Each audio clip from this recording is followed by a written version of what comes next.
Assalamualaikum warahmatullahi wabarakatuh. Nama saya Ilham Jaya Kusumaning Nagari. Saya absen 31 dengan NIM 126 201 203 270. Di sini saya akan menjawab soal UAS Ilmu Akhlak.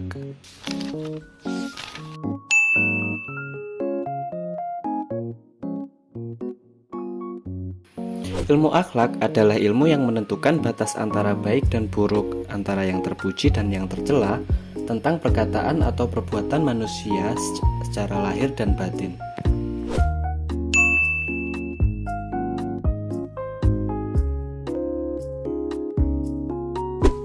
Hubungan ilmu akhlak dengan ilmu tauhid. Dilihat dari segi objek pembahasannya, ilmu tauhid sebagaimana diuraikan di atas membahas masalah Tuhan baik dari segi sifat, zat, dan perbuatannya. Kepercayaan yang mantap kepada Tuhan yang demikian itu akan menjadi landasan untuk mengarahkan amal perbuatan yang dilakukan manusia, sehingga perbuatan yang dilakukan manusia itu tertuju semata-mata karena Allah. Dengan demikian, ilmu tauhid akan mengarahkan perbuatan manusia menjadi ikhlas, dan keikhlasan ini merupakan salah satu akhlak yang mulia. Yang kedua, hubungan ilmu akhlak dengan ilmu sosiologi. Hubungan antara kedua ilmu ini erat sekali. Sosiologi mempelajari perbuatan manusia yang juga menjadi objek kajian ilmu akhlak. Ilmu akhlak mendorong mempelajari kehidupan masyarakat yang menjadi pokok persoalan sosiologi. Sosiologi mempelajari tingkah laku, bahasa, agama, dan keluarga, bahkan pemerintah dalam masyarakat. Kesemuanya itu mengenai tingkah laku yang timbul dari kehendak jiwa. Hubungan ilmu akhlak dengan ilmu psikologi. Psikologi mempelajari tingkah laku manusia selaku anggota masyarakat sebagai manifestasi dan aktivitas rohania, terutama yang ada hubungannya dengan tingkah laku baik di dalam maupun di luar kelompoknya, juga interaksi antara satu dan lainnya dalam masyarakat. Adapun ilmu akhlak memberikan gambaran kepada manusia tentang pekerjaan yang baik dan pekerjaan yang buruk, pekerjaan yang halal dan pekerjaan yang haram.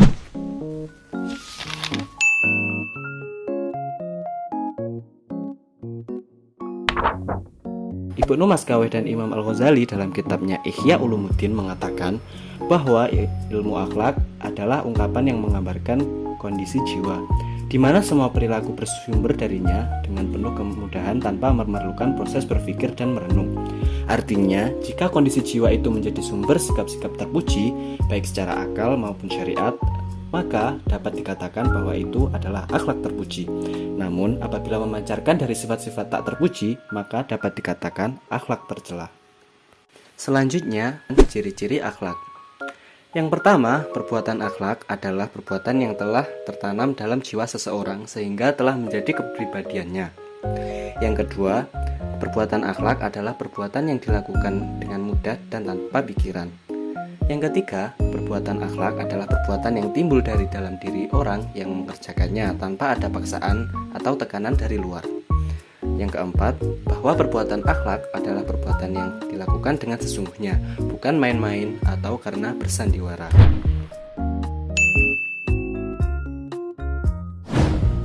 Pengertian etika secara umum adalah aturan, norma, kaidah, ataupun tata cara yang biasa digunakan sebagai pedoman atau asas suatu individu dalam melakukan perbuatan dan tingkah laku.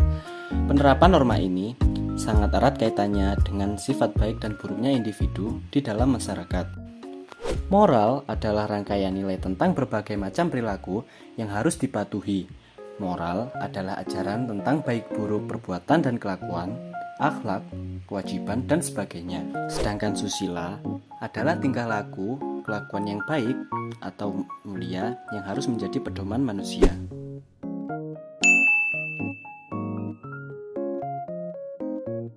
Dilihat dari fungsi dan perannya, dapat dikatakan bahwa etika, moral, dan akhlak sama, yaitu menentukan hukum dan nilai dari suatu perbuatan yang dilakukan manusia untuk ditentukan baik buruknya. Kesemua istilah tersebut sama-sama menghendaki terciptanya keadaan masyarakat yang baik, teratur, aman, damai, dan tentram sehingga sejahtera batiniah dan lahiriahnya.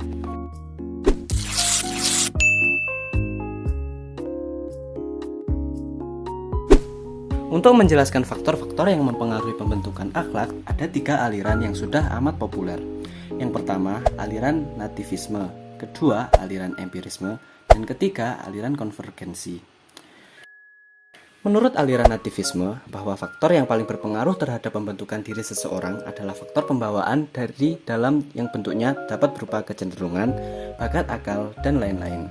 Kemudian menurut aliran empirisme, bahwa faktor yang sangat berpengaruh terhadap pembentukan diri seseorang adalah faktor dari luar, yaitu lingkungan sosial termasuk pembinaan dan pendidikan yang diberikan.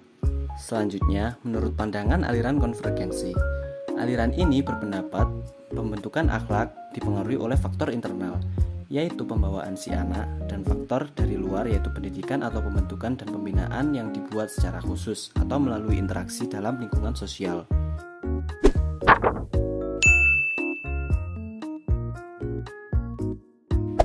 Seiring perkembangan ilmu pengetahuan dan teknologi, kehidupan masyarakat saat ini nampak tumbuh dan berkembang sifat-sifat materialistik dan hedonisme. Gejala ini ditandai dengan menjadikan materi sebagai tolak ukur untuk mencapai kesuksesan dan kebahagiaan. Adapun peran akhlak terhadap problematika masyarakat modern yaitu membersihkan diri dari sifat-sifat tercela, dari maksiat lahir dan maksiat batin. Di antara sifat-sifat tercela yang mengotori jiwa manusia adalah dengki, buruk sangka, sombong, membanggakan diri, pamer, kikir, dan sifat-sifat tercela yang lain.